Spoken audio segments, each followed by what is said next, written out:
Hey everyone, I'm working to hit 1,000 subscribers, and I need your help to get there. If you enjoy this content, please hit that subscribe button right now.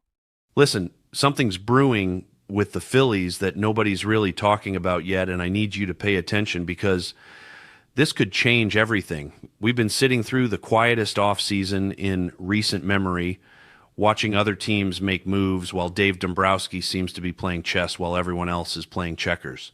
Kyle Schwarber came back, which is great. We made some minor moves around the edges. But where's the splash? Where's the move that makes us sit up and say, okay, now we're serious about winning it all? Well, reports are connecting the Phillies to Blue Jays star Bo Bichette. And if this happens, if Dombrowski actually pulls this off, we're talking about a completely different roster construction heading into next season. Let's start with what we actually know, because in this rumor mill off-season, facts matter. John Heyman reported that the Phillies have genuine interest in Bo Bichette. Now, when you first hear that, your brain might go to the same place mine did, which is, here we go again, the Phillies being interested in every name that gets thrown around without actually landing anyone. I get that frustration because we've seen it before. We've been connected to big names only to watch them sign elsewhere while we stand around wondering what the plan actually was. But this feels different to me, and I'm going to explain why. Bo Bichette just came off a season where he hit .311 with an .840 OPS. Let me put that in perspective for you. He had 18 home runs, 94 RBIs, and a .357 on-base percentage. He struck out only 91 times across 582 at-bats. That strikeout number alone should make your ears perk up when we're talking about a Phillies lineup that sometimes looks like it's swinging for the fences on every single pitch. This guy makes contact. He puts the ball in play. He drives in runs. And here's the kicker that really got my attention. If you transplanted Bo Bichette's numbers from last season onto our roster, he would have led the team in hits. Think about that. He would have trailed only Kyle Schwarber in extra base hits. His batting average was higher than Trey Turner, who led the entire National League in that category. This isn't just a good player. This is the exact kind of offensive force that changes the complexion of your entire lineup. Now, I've seen the Kyle Tucker conversations floating around, and I want to address that directly because I think people are getting distracted by the wrong target. Yes, Kyle Tucker is an excellent baseball player. Yes, he's going to make all-star games and put up impressive numbers. But when I think about what this Phillies team actually needs, when I think about the kind of player who translates to October success and winning when it matters most, Bo Bichette is ahead of Tucker in my mind. There's something about Bichette's approach, his consistency, the way he performs in high-pressure situations that feels more aligned with what we need. Tucker might price himself out of realistic conversations anyway, but even if he doesn't, I'm taking Bichette over him 10 times out of 10. Here's where the fit makes sense, and this is important to understand because it's not just about plugging a good hitter into the lineup. Bichette has played shortstop his entire 7-year career with Toronto. But here's the reality that scouts and front offices see. His foot speed has slipped a bit. His range isn't what it was when he first came up. That makes him a logical candidate to shift to second base or third base as he moves into his late 20s and early 30s. And guess what? We've got positions where that skill set fits perfectly. The flexibility he brings defensively gives us options we haven't had before. You could put him at second, slide him to third on certain days, even give Trey Turner occasional rest at short by putting Bichette there when needed. That kind of versatility is valuable beyond just the offensive numbers. Speaking of offensive numbers, let's dig deeper into what makes Bichette special. He's not a traditional home run hitter who's swinging for the fences every at-bat. He's a doubles machine who hits to all fields with authority and consistency. He's what baseball people call a bad ball hitter, meaning he can take pitches off the plate and still make solid contact for hits. His trademark base hit is that single between first and second base on a pitch that's away and out of the zone. That ability to manufacture offense, even when pitchers aren't giving him anything to hit, is exactly what playoff baseball demands. When you face elite pitching in October, you need guys who can adjust and still produce. Bichette has proven he can do that. The postseason resume matters here too. This isn't a guy who shrinks when the lights get bright. He's been part of high-pressure playoff races with Toronto for the last 6 years. He performed well in that deep Blue Jays postseason run that came up short against the Dodgers. I watched him in those games and came away thoroughly impressed with how he handled those moments. He had a massive home run in the World Series. Yeah, it'll be forgotten in history books because of how that series ended. But the fact remains that he showed up on the biggest stage and delivered. That's the kind of player you want when you're trying to get over the championship hump. Now, let's talk about the practical realities of making this happen, because that's where things get complicated and interesting. Corey Seidman wrote an article pointing out that any move for Bichette probably involves figuring out what to do with players already on our roster, specifically Alec Boehm and Bryson Stott. The concern being thrown around is whether we'd have to sell low on these guys to make room, and whether that lack of return would make the whole deal less appealing. Here's my take on that, and I feel pretty strongly about it. You sign the better player, period. You don't let concerns about trading existing pieces stop you from upgrading your roster with a significantly better player. That's how you stay mediocre. That's how you end up running it back with the same roster that wasn't quite good enough. If we add Bichette, what's the worst case scenario with Boehm or Stott? We have too many good players. That's a great problem to have. Injuries happen in baseball. They happen every single season to every single team.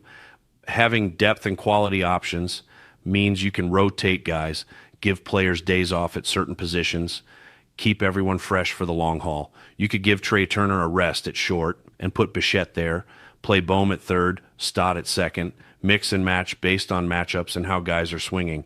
That flexibility is valuable, and those players will hold their trade value throughout the season. I disagree with people who think we need to immediately flip someone the second we add Bichette. Boehm has been an all-star third baseman. Teams know what he is. When a team needs a player at that position during the season, that's when you maximize return, not by panic trading in the offseason to clear space. The broader context of our offseason also matters here. The JT Realmuto situation continues to drag on, which honestly concerns me more than it probably should. This felt like it was going to be resolved quickly, like it was just a matter of putting pen to paper, but here we are, still waiting.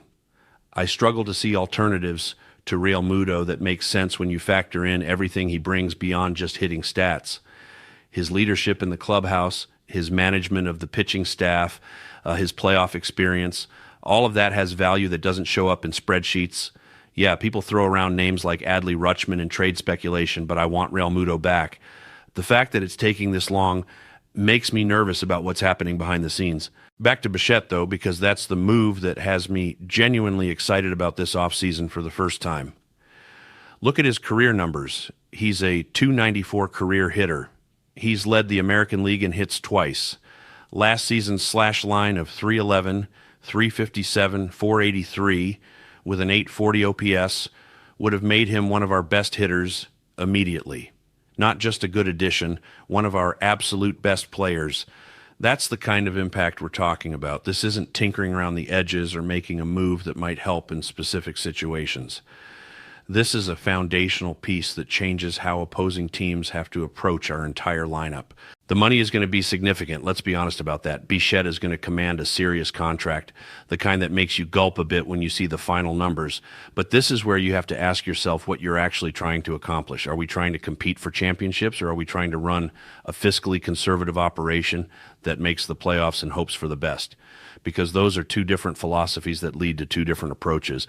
Championship teams spend money on impact players. They identify the guys who can genuinely move the needle, and they pay them. Bichette is exactly that kind of player.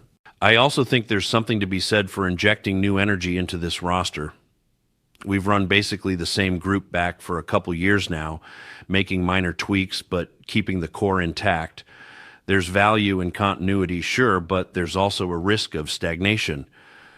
Bringing in someone like Bichette changes the dynamic in the clubhouse. It sends a message that we're not satisfied with coming up short. It gives other players a jolt, a reminder that everyone needs to elevate their game because the expectations are higher now.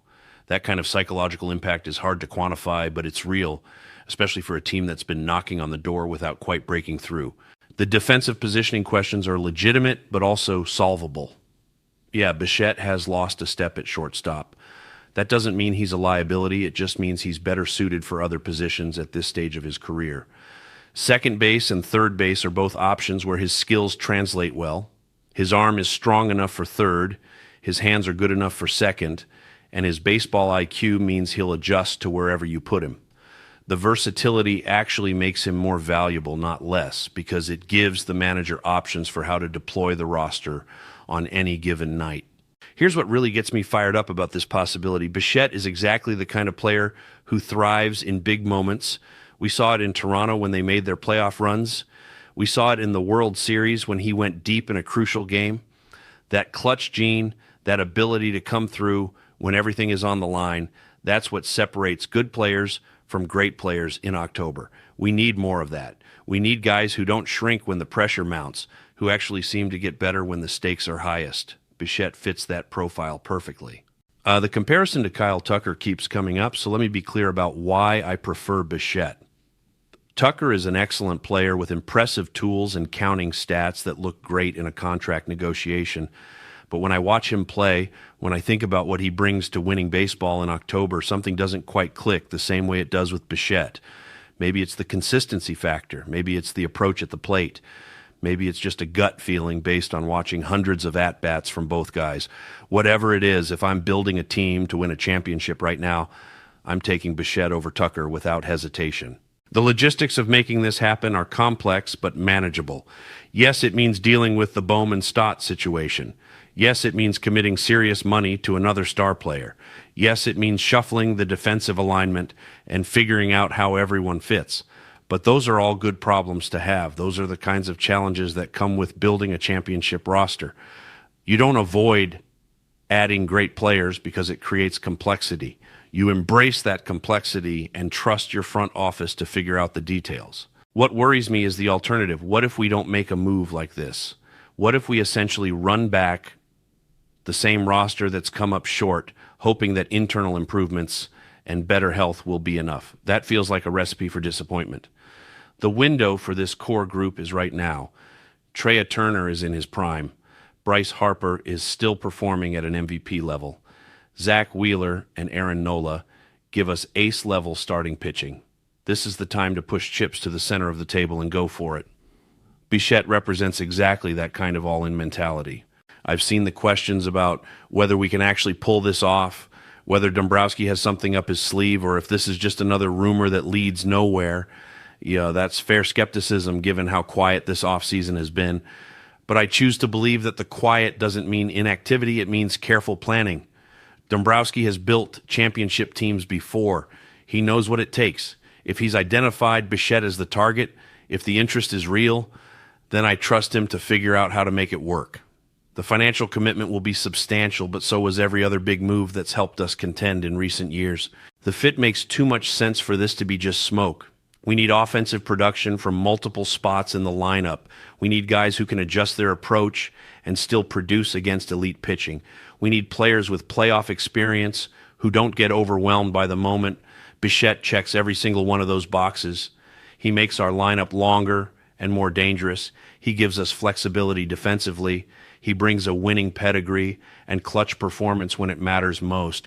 This is the kind of addition that doesn't just make us better on paper. It makes us a legitimate threat to win it all. So where does this leave us? Waiting, hoping, refreshing Twitter and transaction pages for any hint of movement? That's the reality of being a fan during the offseason. But unlike some of the other rumors we've chased, this one feels different. This one feels like it could actually happen, and if it does, it changes everything about how we view this team's championship chances. Bo Bichette in a Phillies uniform, hitting in the middle of our lineup, playing alongside Harper and Turner and Schwarber, that's a roster that can beat anybody in a 7-game series. That's the kind of team that makes October exciting instead of heartbreaking. Let me know if you're as fired up about this possibility as I am, because this might be the move that finally gets us over the top.